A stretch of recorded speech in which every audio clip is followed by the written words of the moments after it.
For years now, we've heard that the Liberals want to put a home tax on your primary residence.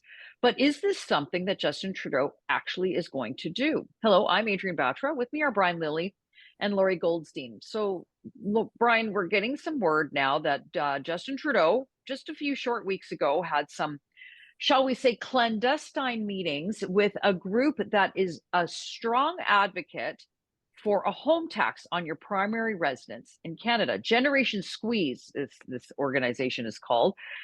But we're not getting enough information. We don't have a full transcript. No one seems to be really forthcoming. So what can you tell us? Well, the idea of taxing your primary residence is something the Liberals just can't leave alone. And it keeps burning them. And then they have to say, oh, no, no, no, no, we're not doing that. But we're going to keep funding studies on it. So June 25th, Prime Minister's out in Vancouver. He has a morning announcement about oceans. The Liberals pride themselves on, oh, unlike other politicians, we're very open about what our leader's doing. Well, this wasn't on the agenda. This was never put on the agenda, and we only found out about it after the fact. He had a private, secret town hall meeting with Generation Squeeze, Professor Paul Kershaw, who is a strong advocate. He calls it generational fairness, which is all the language that Trudeau uses all the time. They have now put out part of that secret town hall in a podcast, but they did not release the Q&A portion of the podcast.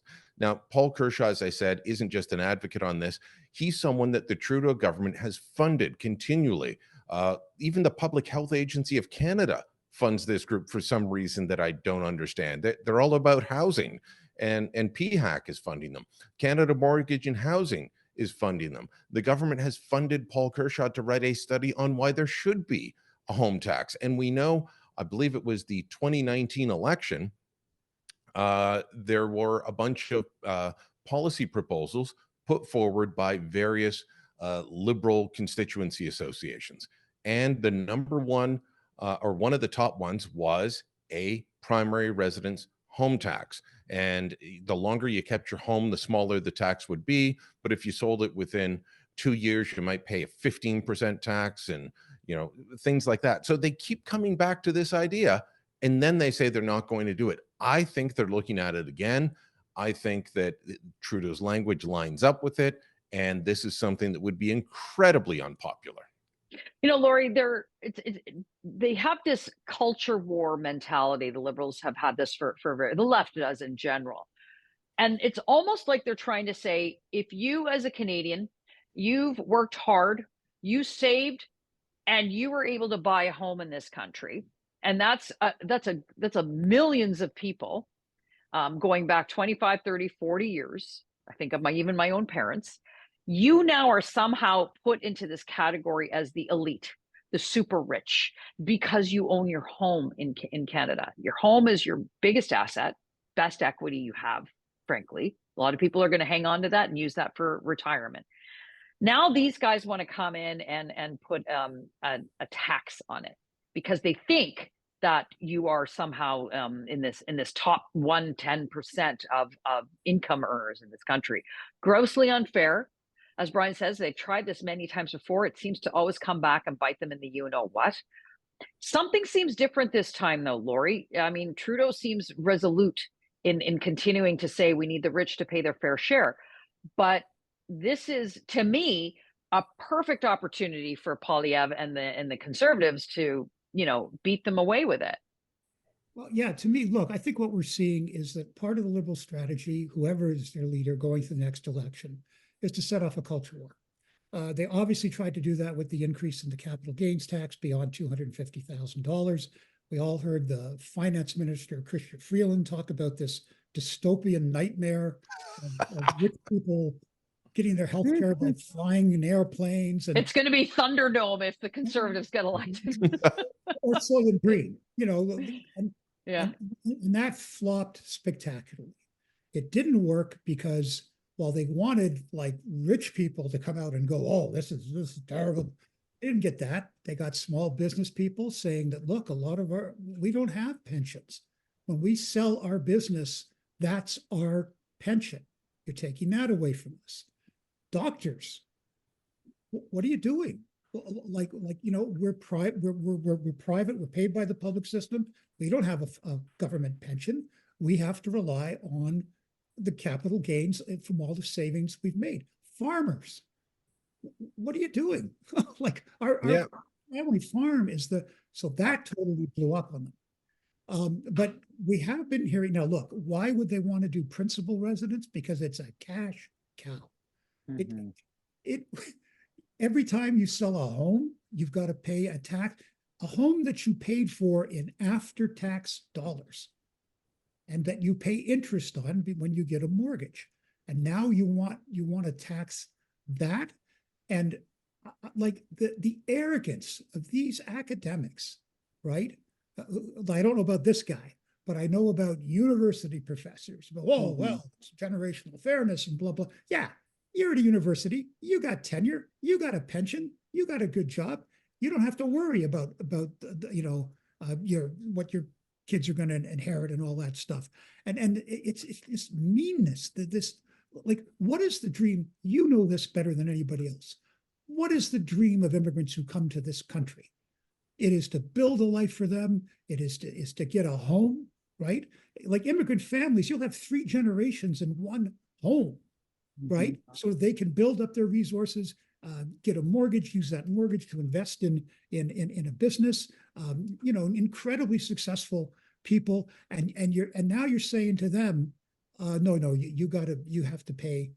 This idea that Canadians who played by the rules, came here or were from here, worked hard, saved their money. That's right.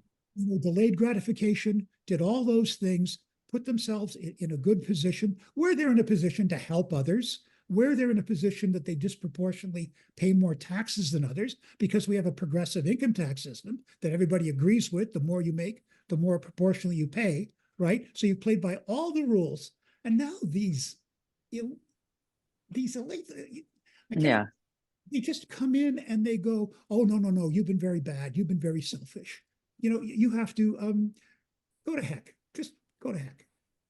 Well, that's the very polite way of saying it, Brian. But last word to you on this. Look, there are major public policy issues that are facing Canadians right now, not the least of which is housing and affordability and supply. And I read some of the pushback that professor, when he put his notion out about this idea of a tax on your primary residence. The pushback was pretty spectacular from Canadians. It's the kind of pushback that I would expect that the Trudeau Liberals will get and have gotten in the past when they floated this idea. But I come back to this notion of something feels different. There's a more resoluteness with Trudeau, because he really needs something to latch onto. And it seems to be this culture where this us versus them, the rich versus the poor. I'm just wondering, from your perspective, does that resonate? Will that resonate with Canadians on this particular issue? Well, the hope with the budget, where they started this culture and class war, the hope was that it would get Generation Z, millennials, younger people that are priced out of the housing market. And, to a lot of folks in that category, if you do own your own home, you are the elite, because prices are now so high, you'll never be able to afford a home unless mom and dad help you buy it, or you win the lottery or something. So they were hoping that the budget would swing those voters back into the Liberal fold. And it hasn't happened. I think that, one poll, I believe it was Abacus, picked up a bit of movement, but in the last 1 or 2 Abacus data polls, young people are back where they were. They're mostly with the Conservatives or the NDP, and the Liberals are losing that vote. For them to double down on this, it would be complete generational warfare. It would be saying, your parents and grandparents have the money, we're going to take it off of them and give it to you. And that would, is that a winning strategy? I don't know. On the capital gains tax, they're calling it generational fairness. And yet I know farm families where they want to, the older generation wants to retire. They're working with the younger generation. They want to pass the family farm on to them now that they've mastered how to run it. and it would cost them an extra $1 million in taxes to inherit the family farm off of their father. That makes zero sense, but that's what Trudeau has been hoping would get younger voters on side.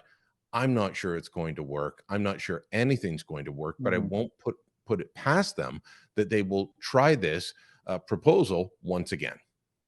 Well, let us know what you think in the comments below. Like this video and subscribe to our YouTube channel, and go to thetorontosun.com. You're going to find commentary and coverage there you'll not find anywhere else.